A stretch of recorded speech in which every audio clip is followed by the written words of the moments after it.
ओम श्री भगवते वासुदेवाय नमः। चतुर्थ स्कंद द्वादश अध्याय मैत्र्यवाच। ଶୁଣ ବିଦୁର କୃଷ୍ଣ କଥା ଯେବେ ଖଣ୍ଡିବ ଭବ ବ୍ୟଥା ଉତ୍ତାନ ପାଦ ଧ୍ରୁବ ଦେଖି ସୁଫଳ କଲାବେନି ଆଖି ନିଜ ଶରୀର ବୃଦ୍ଧ ଚାହିଁ ବାନ୍ଧବ ସୁହୃଦ ବସାଇ। ସ୍ୱଭାବେ ଅଟେ ମହାତେଜା ରାଜ୍ୟପୁତ୍ରକୁ କଲେ ରାଜା ସ୍ୱଭାବେ ବିଷ୍ଣୁ ତେଜ ବଳେ ଭାବେ ନମନ୍ତି ଦିଗ ପାଳେ ଭୂମି ସ୍ଥଳେ ଯେତେ ରାଜା ଧ୍ରୁବ ଚରଣେ କଲେ ପୂଜା। ସେ ଶିଶୁ ମାର ପ୍ରଜାପତି ତାର ଦୁହିତା ହେମବତୀ ରୂପେ କମଳା ସମସରୀ ବିବାହେ କନ୍ୟା ଧ୍ରୁବବରୀ। ଅଶେଷ ଅଳଙ୍କାର ଶୋଭା ସେ କନ୍ୟା ଧ୍ରୁବେ ଦେଲା ବିଭା। ସେ କନ୍ୟା ଗର୍ଭେ ପୁତ୍ର ଦୁଇ କଳ୍ପବତ୍ସର ବେନି ଭାଇ। ତୃତୀୟ କନ୍ୟା ହିତା ନାମ ରୂପେ ଗଞ୍ଜଇ ସୂର୍ଯ୍ୟ ସୋମ।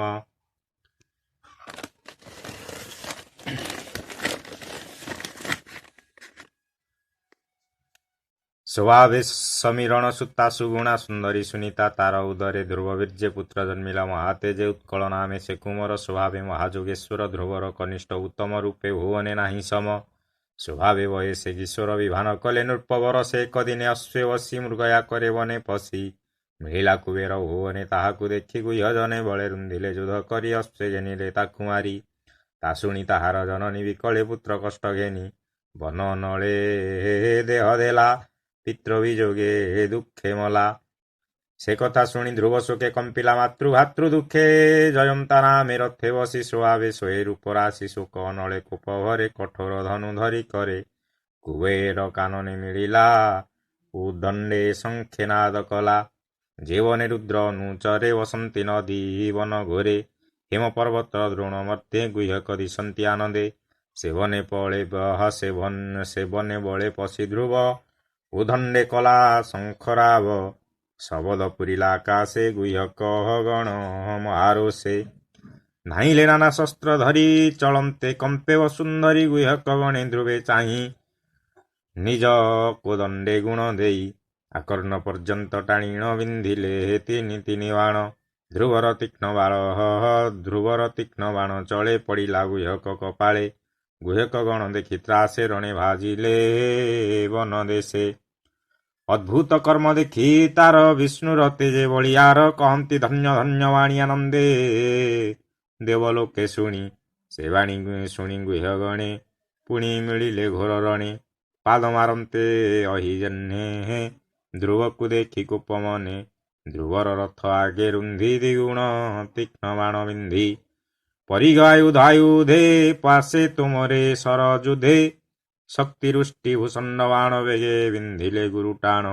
କୋପେ ବିନ୍ଧିଲେ ଅତି ରୁଷ୍ଟେ ରଥି ସାରଥି ଅଶ୍ୱପୃଷ୍ଠେ। ଆୟତ ତ୍ରୟୋଦଶ ମିଳି ଶବଦେ ବ୍ରହ୍ମାଣ୍ଡ ଉଛୁଳି ବେଢିଲେ ଅତି ଅଣାୟତ ଛନ୍ନେ କିରି ସେ ଧ୍ରୁବ ରଥ। ଗଗନେ ମିଳି ଦେବ ଲୋକେ କହନ୍ତି ଏକ କୁଆର କେ ଶୁଭଇ ଆକାର ବାଣୀ ଦେବେ କହନ୍ତି ତାହା ଶୁଣି ଦେଖ ମନୁବଂଶ ସୁତ। ପ୍ରଚଣ୍ଡେ ଯେ ସନେ ଆଦିତ୍ୟ ଗୁହ୍ୟକ ସମୁଦ୍ରେ ବୁଡ଼ିଲା ଧ୍ରୁବ ନିଶ୍ଚୟ ନାଶ ଗଲା। ଗର୍ଜନ ଜାତୁ ଧାନ ଗଣେ ଧ୍ରୁବ ଯେ ତା ଶୁଣି ଶ୍ରବଣେ। ସାରଥି ଚାହିଁ ପୁଣ୍ୟ ଦେୟା ବୋଇଲା ଊର୍ଦ୍ଧ୍ୱେ ରଥ ବାହା। ଏ ଶୁଣି ସାରଥି ଅତି ବେଗେ ରଥ ବାହିଲା ଶୂନ୍ୟ ମାର୍ଗେ। ଅନ୍ଧାର ନାଶି ସୂର୍ଯ୍ୟ ଯେନେ ତେମନ୍ତେ ଦିଶଇ ଗଗନେ। ଗଗନେ ରହି ମନୁ ସୁତେ ବାଣ ବରସେ ଅପ୍ରମିତେ ଗୁହ୍ୟକ ବାଣ ବୃଷ୍ଟି ନାଶେ। ନିହାର ଯେନେ ଚଣ୍ଡ ତ୍ରାସେ ପବନ ଯୋଗେ ମେଘ ଯେନେ ନିର୍ଜନେ ଉଡ଼ନ୍ତି ଗଗନେ। ଗୁହ୍ୟକ ଗଣ ନାଶ କରି ପୁଣି ବିନ୍ଧିଲେ ରୋଷ ଭରି। ଧ୍ରୁବ ନାରାଚ ତୀକ୍ଷ୍ଣ ମୁନେ ପଡ଼ିଲେ ଗୁହ୍ୟକର ସନ୍ନେ। ଗୁହ୍ୟକ ଦେହେ ବାଣ ପଡ଼ି ଶୁଭେ କି ମେଘ ଘଡ଼ଘଡ଼ି।